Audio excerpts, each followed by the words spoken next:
Et Ousmane Ballon d'Or. Bonjour à tous, j'espère que vous allez très bien et que tout se passe pour le mieux pour vous. Moi, ça va très bien. Et aujourd'hui, je vais vous parler du Ballon d'Or, puisque on connaît le Ballon d'Or 2025 et c'est Ousmane Dembélé. Donc avant de poursuivre, je vous invite à vous abonner, à liker, à commenter et à partager un max cette vidéo. Un grand merci à vous pour votre soutien. Ça me fait toujours hyper et autant plaisir.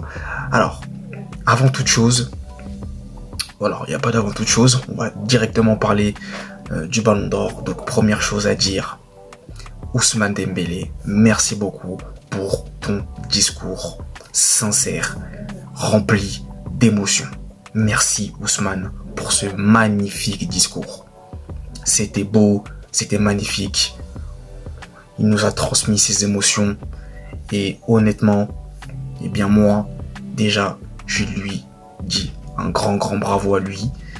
Et deuxièmement, si on m'aurait dit il y a 3 ans que Ousmane Dembélé serait Ballon d'Or 2025, je vous dis honnêtement, je vous aurais rié au nez. Ah oui, je vous le dis très honnêtement. Donc, c'est magnifique, c'est beau, un Ballon d'Or entièrement mérité. Il a tout gagné. Il a fait une deuxième partie de saison stratosphérique.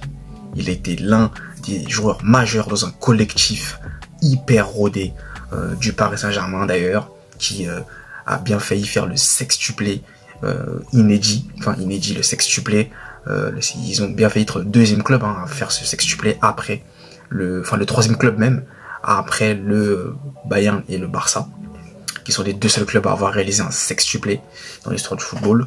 Donc Ousmane Dembélé, bravo, mérité, rien à dire et merci. Ce discours plein d'émotions, waouh, c'était vraiment magnifique, c'était beau. Et Ronaldinho en plus qui vient d'ailleurs lui remettre ce Ballon d'Or. Alors lui pour le coup il n'a pas eu de suspense. Il a tout simplement dit, il a enlevé l'enveloppe, Dembélé. C'était plié, c'était fini. Aucun suspense de la part de R10, de la part de l'un des meilleurs joueurs de l'histoire de ce sport. Donc bravo à Ousmane Dembélé. Et on parlera aussi du classement du Ballon d'Or, vous inquiétez pas, j'y arrive. Mais juste pour parler un petit peu des trophées qui ont été remportés globalement. Le Barça, ils ont bien mangé. En tout cas, bravo au Barça, c'est entièrement mérité. On va commencer bien sûr par parler de Lamine Yamal, puisque Lamine Yamal, il a fini deuxième pour le Ballon d'Or 2025. Et rassurez-vous les Barcelonais, je vous le dis, Lamine Yamal remportera, moi je pense, des Ballons d'Or, pour moi. Après, ce n'est que mon avis, je peux me tromper, mais pour moi, je pense qu'il remportera des Ballons d'Or, donc ce n'est que partie remise. Mais il a remporté un trophée, le trophée Copa, pour la deuxième fois d'affilée, donc il est élu le meilleur jeune joueur de l'année, si je ne dis pas de bêtises. Et Lamine Yamal, je pense, vous avez bien compris, que à mon avis, il va dominer jusqu'à ce que il soit considéré, qu'il soit plus jeune, mais voilà, vous avez compris, il continuera à remporter ce trophée, très clairement. Mais voilà, il a remporté un trophée. Le Barça a été aussi côté football féminin. Aitana Bonmati, Ballon d'Or féminin pour la 3e fois d'affilée. Énorme. 3 fois d'affilée. C'est exceptionnel, Aitana Bonmati. Bravo à elle, en tout cas, pour ce 3e sacre de suite.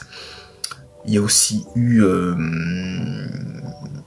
j'ai oublié, il y a d'autres trophées que le Barça avait remportés. Je sais plus, mais ils avaient remporté pas mal de trophées. Je crois qu'il y avait peut-être le trophée de...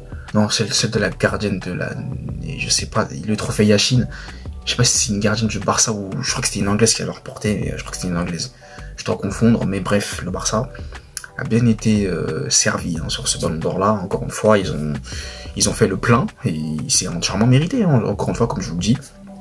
Donc bravo à eux. Paris aussi, Paris a bien mangé. Donc le trophée Yachine, donc qui est élu le meilleur gardien de l'année, revient bien sûr à Didio Donnarumma, entièrement mérité là aussi. Le trophée du meilleur coach de l'année est revenu à Luis Enrique. Sans Luis Enrique, il n'y a pas ce grand Paris Saint-Germain. Donc, Luis Enrique, entraîneur, déjà pour moi légendaire, entraîneur incroyable. Et meilleure équipe de l'année également, décernée bien sûr, logiquement, au Paris Saint-Germain, qui a été exceptionnel et qui nous a livré un football hors du commun, qui moi en tout cas me fait vraiment plaisir. Même si Paris, pour faire une petite digression, eh bien ils ont perdu le Classico contre l'Olympique de Marseille, mais j'ai envie de vous dire qu'il y a un contexte. Paris, je pense déjà que les joueurs n'avaient vraiment pas la tête à jouer le match, mais on va pas non plus énoncer que c'est une excuse, c'est simplement un contexte. Le match qui se déroule le même jour que le Ballon d'Or, sachant que un joueur du Paris Saint-Germain pouvait être élu Ballon d'Or, eh bien je pense qu'ils auraient préféré, on aurait tous préféré d'ailleurs, je pense que les joueurs auraient voulu être là pour voir Dembélé soulever son Ballon d'Or. Donc après, ça n'enlève rien au match de Marseille, je tiens à le préciser, Marseille a fait un très gros match, bravo à Marseille qui a été très bon, très carré, défensivement ils ont été très très bons, ils ont mis les ingrédients, le pressing, l'intensité, et ils sont allés la chercher quand même, ça allait quand même le chercher ce Classico, donc il faut quand même le dire. Donc un grand bravo à Marseille qui gagne donc après 14 ans en Ligue 1 de disette face au Paris Saint-Germain. Voilà, ça remonte quand même à très très longtemps, mais voilà, c'est désormais rompu, donc après il y aura d'autres matchs qui vont suivre, il y aura notamment une revanche, bien entendu.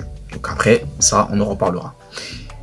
Mais pour revenir donc sur le Ballon d'Or, il y a deux moments aussi qui m'ont particulièrement touché, notamment l'hommage à Diogo Jota et son frère. Donc encore une fois, paix à leurs âmes. C'était un moment très émouvant également, très fort.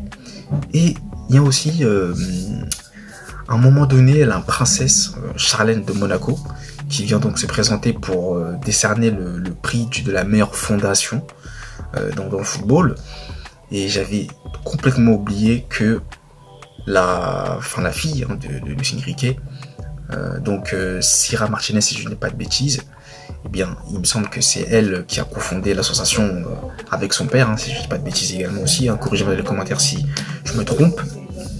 Eh bien, c'est eux qui ont reçu le prix de la meilleure fondation, et cette fondation-là a été notamment fondée en l'honneur de Xana, du coup, qui est décédé du suite d'une maladie, paix à son âme également, et ça a été donc fondé en son honneur pour le rendre hommage, et j'ai trouvé ça aussi beau, le discours de Sira Martinez, et voilà, un grand bravo à elle, un grand bravo à son père également pour cela.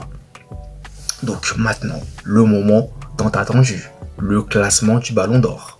Scandale, Pedri 11e. Mais qu'est-ce que c'est que ça? C'est une blague. Pedri qui ne figure même pas dans le top 10. Pedri Potter. Moi-même, vous savez, je suis supporter du Real Madrid. Mais moi-même, je trouve ça scandaleux. Vous savez, ici, on est objectif et juste. Et pour moi, ce n'est pas normal que Pedri ne soit que 11e. Je vois Cole Palmer 8e. Mais sans manquer de respect à Cole Palmer, sans lui manquer de respect. Mais là, en fait, vous jugez le fait que Cole Palmer, il ait gagné la Coupe du Monde des clubs avec Chelsea. Alors, je crois qu'il avait même marqué en finale contre Paris. Et après, il y a aussi la Ligue Europa Conférence, là, je crois, où il marque, je crois, où il fait une passe D, je sais plus. Ils sont sérieux, Pedri, c'est sur toute une saison. Et en plus, il a marqué dans des moments cruciaux. Il a gagné le triplé national avec le Barça. Il a contribué à cette victoire-là. Il a marqué dans des classicos. Il a marqué en finale de Super Coupe, de la Coupe du Roi, plutôt face au Real Madrid. Non, un peu de sérieux. Donc, à un moment donné, les votants, je pense comme Loguito l'avait dit, mais moi je pense aussi comme lui, ils n'ont pas regardé tous les matchs comme nous l'avons regardé tous les matchs. Ils ne regardent pas tous les matchs. Entre le décalage horaire, comme il disait, et tout ce qui va avec, tu m'étonnes. Pedri 11e, non. N'importe quoi. Excusez-moi le terme, mais c'est... Non, c'est pas possible. C'est pas possible que Pedri ne soit que 11e. Moi, je suis désolé, Pedri, pour moi, c'est top 5 Ballon d'Or. Top 5. Parce qu'il y a aussi Achraf Hakimi. Achraf Hakimi 6e. Moi, j'ai vu mettre Salah 4e devant Rafinha. Moi, ça me gêne aussi, ça. Pour moi, Rafinha devant. Moi, Rafinha, pour moi, devant Salah. Après, là, il y a peut-être débat. On va peut-être pas être d'accord. Pour moi, Rafinha devant. Moi, je suis désolé, Salah, j'aurais pas mis à ce niveau-là. Hein. Je suis désolé. Moi, j'aurais pas mis à ce niveau-là. J'aurais pas mis à ce niveau-là. Hakimi aussi, 6e. Hakimi, quand même, il fait une sacrée saison, quand même. Hein. Il a marqué à des moments importants en Ligue des Champions. Il a marqué en finale. Il a tout remporté. Voilà, donc, bon. Après, le 3e, c'est qui le 3e? Le 3e, c'est Vitinha. Vitinha, écoutez, il n'y a rien à dire là-dessus, mais... Pedri, en tout cas, pour moi, c'est le gros scandale. Hein. Pedri, je ne comprends pas, je ne comprendrai jamais. 11e, scandaleux. Là, moi, je comprends pas. Je ne comprends pas. Donc, voilà. Je pense que c'est ce que j'avais à dire. Hein. La vidéo je veux pas que la vidéo ne soit trop longue. Donc, dites-moi dans les commentaires, vous, ce que vous avez pensé du Ballon d'Or, du classement, qu'est-ce qui vous a le plus touché. Déchaînez-vous, lâchez-vous dans les commentaires. Et nous, vous savez, on se retrouve très vite pour de prochaines vidéos. D'ici là, passez une très bonne journée. Allez, peace!